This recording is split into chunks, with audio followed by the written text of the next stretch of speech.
अच्छा भाई आगे ना, ये अभी लिखा हुआ क्या है, ज़रा कौन सा कानून है ये? कोलम का कानून। कोलम का कानून। इसकी अगर आप रीडिंग करो, ज़रा देख के रीडिंग करो क्या लिखा हुआ है। दो चार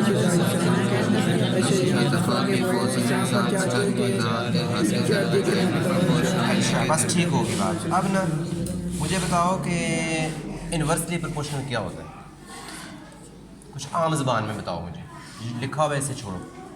इन्वर्सली प्रोपोर्शनल सर जैसा हमने हमें पहले भी बताया था, एक बटा जिसमें रकम बटा में आ जाती है उसको इन्वर्सली से ज़ाहिर करते हैं। आम जिंदगी की कोई मिसाल दे दो, लाइफ एग्जांपल दो, बटे को छोड़ दो, जिसमें कोई भी शाबाश। जिसमें एक चीज़ के बढ़ने से दूसरी कम। एक्सीलेंट, बस ये बात होगी। एक चीज़ की मिकदार बढ़े, दूसरी चीज़ कम होना शुरू हो जाए, वो क्या होता है? Inverse proportion. और कोई एग्जांपल दो, कोई आम जिंदगी की एग्जांपल दो। आपने घर बनाना है, आपने 5 बंदे लगाए हुए हैं जो घर बनाना है, वो कहते हैं हम 10 दिनों में घर बना लेंगे। आप 10 बंदे लगा लेते हो, वो घर ज़्यादा दिन लगाएंगे या कम अब दिन लगाएंगे? ये इन्वर्सली प्रोपोर्शनल की एग्जांपल है।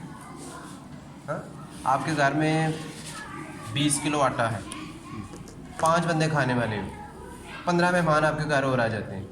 अब ज़्यादा दिन चलेगा काम, ही जल्दी खत्म हो जाएगा। बंदे बढ़े, खुराक कम होना शुरू होगी। ये कौन सा बात हुई? इन्वर्स। अब एक और बात लिखी हुई है यहाँ पर, डायरेक्टली प्रोपोर्शनल। ये क्या होती है? साइकिल चलाते हो ना सभी, साइकिल के ऊपर बैठ के आप पैडल पे फोर्स लगाते हो। फोर्स ज़्यादा लगाओगे तो क्या होगा? साइकिल जैसे स्पीड पे इजाफा होगा। फोर्स और स्पीड का क्या ताल्लुक हो गया आपस में? Directly proportional. ये भूलने वाली बात अब नहीं है।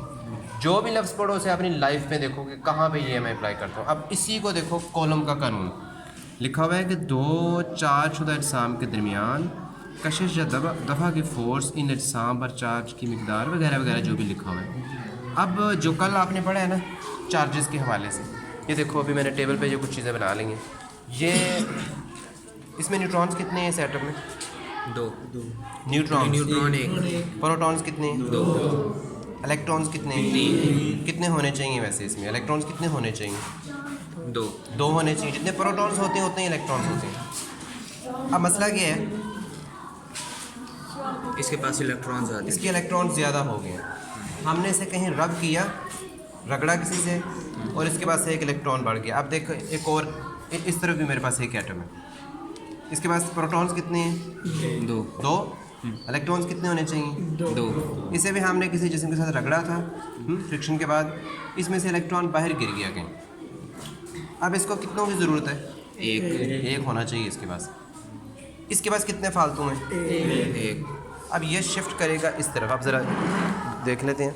अब ये दोनों चार्जेस मेरे पास पड़े हुए हैं, एक है Q1 और दूसरा है Q नहीं बोलना, Q क्या बोलना है?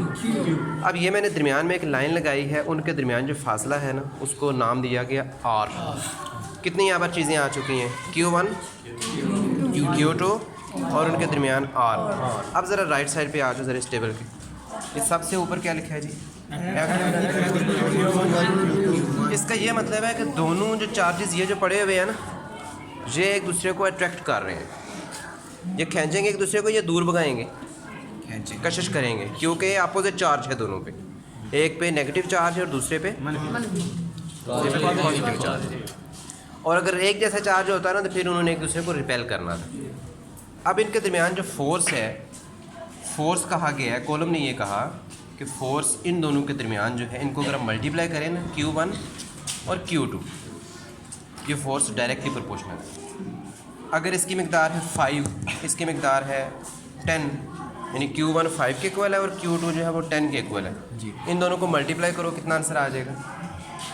10 5 50 प्रोपोर्शनल F।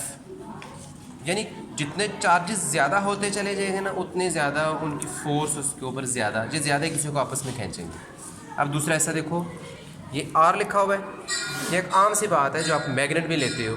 मैग्नेट ज़्यादा करीब हो तो कशिश ज़्यादा करता है, या दूर हो तो ज़्यादा कशिश करता है। तो वो ये कह रहा है कि अगर आप इन दोनों के दरमियान फासला कम कर देंगे ना तो फोर्स ज़्यादा हो जाएगी, ज़्यादा वो कशिश करेंगे। और अगर आप उनके दरमियान क्या करते हैं, फासला ज़्यादा कर देते हैं तो फिर उनमें कशिश कम हो जाएगी। ये आप देखते हो ना मैग्नेट की बात जो होती है। तो ये दूसरी हमारे पास इक्वेशन बन गई। पहले का नाम है, उसको हम नाम दे लेते हैं, ये खोलो इसी ढक्कन इसका, इसको नाम दे लो 1 और दूसरी को 2, क्योंकि ये दोनों f के इक्वल है। तो f दोनों इकट्ठे हम जिस वक्त कर लेंगे मैथमेटिकल अंदाज में, तो ये Q1 Q2 और दूसरा जो है R स्क्वायर, प्रोपोर्शनल की जगह k लिखा जाएगा और ये हमारी इक्वेशन बन जाएगी। जो लॉज है ना हमारे फिज़िक्स के, आपने सबसे पहले क्या करना होगा, उसकी डेफिनेशन याद करनी है, उसके बाद उसकी डायग्राम बनाओ और तीसरे नंबर पे उसकी इक्वेशन लिखनी है। अगर आप सिर्फ डेफिनेशन लेके आ जाते हो, उसकी इक्वेशन नहीं लिखते, तो आपकी अंडरस्टैंडिंग क्लियर नहीं। अब ज़रा रिवाइज़ करो।